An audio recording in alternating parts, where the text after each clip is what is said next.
Xoş gördük, hörmətli izləyicilərimiz. Günün nəbzinə uyğun olaraq ölkədə və dünyada baş verənləri sizinlə paylaşmaqdan məmnuniyyət duyuruq. Odur ki, bizdən ayrılmayın. Kanalımıza abunə olub, bəyənməyi və paylaşmağı unutmayaq. Keçək xəbər lentimizə. Qazaxıstan 2024-cü ilin dekabrında Azal təyyarəsinin Aktauda qəzaya uğramasının səbəblərinin texniki baxımdan araşdırılması üçün zəruri olan bütün ekspertiza nəticələrini avadanlıq istehsalçılarından alıb. Report xəbər verir ki, bu barədə jurnalistlərə Qazaxıstan Baş nazirinin müavini Kanat Bozumbayev bildirib. Onun sözlərinə görə Azərbaycanın da daxil olduğu beynəlxalq komissiyanın iştirakı ilə araşdırmanın yekunlaşdırılması davam edir. Araşdırma davam edir. Avadanlıq istehsalçılarından, yəni GPS trekerlərin naviqasiya avadanlıqlarının, hava gəmisi istehsalçısından bütün zəruri ekspertizalar alınıb. Hazırda yekunlar vurulur. Bu nəticələr həmin komissiyanın iştirakçıları ilə razılaşdırılacaq.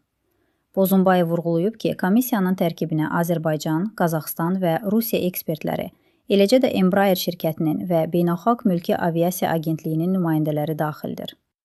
Beynəlxalq standartlara uyğun olaraq Qazaxıstan yaxın bir neçə ay ərzində yekun vurmalıdır. Bu, texniki hissəyə aiddir.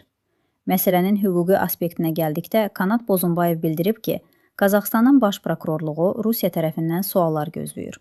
Hesab edirəm ki, Rusiyanın hüquq mühafizə sistemləri yəqin ki, hansısa nəticələr çıxarmalıdır. Onun sözlərinə görə, texniki komissiyanın işinin nəticələri təyyarə qəzası ilə bağlı bütün suallara aydınlıq gətirəcək. Nə vaxt vurulub? Niyə düşüb? Səbəbi nədir?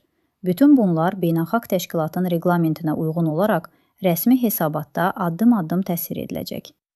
Xatırladaq ki, 25 dekabr 2024-cü ildə Azərbaycan hava yollarına məxsus Embraer 190 tipli təyyarə J2-8-243 Bakı-Grozny reysini yerinə yetirərkən Qazaxıstanın Aktau şəhərindən 3 kilometr məsafədə qəzaya uğrayıb. Təyyarədə ümumilikdə 67 nəfər olub. Onlardan 42 nəfəri Azərbaycan vətəndaşıdır. 16 nəfəri Rusiya, 6 nəfəri Qazaxıstan, 3 nəfəri isə Qırğızıstan vətəndaşıdır.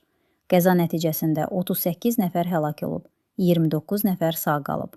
İlkin istintaq məlumatlarına görə, Qroznyaya yaxınlaşarkən təyyarə Rusiyanın Pansir S hava hücumundan müdafiə sistemi tərəfindən hücuma məruz qalıb.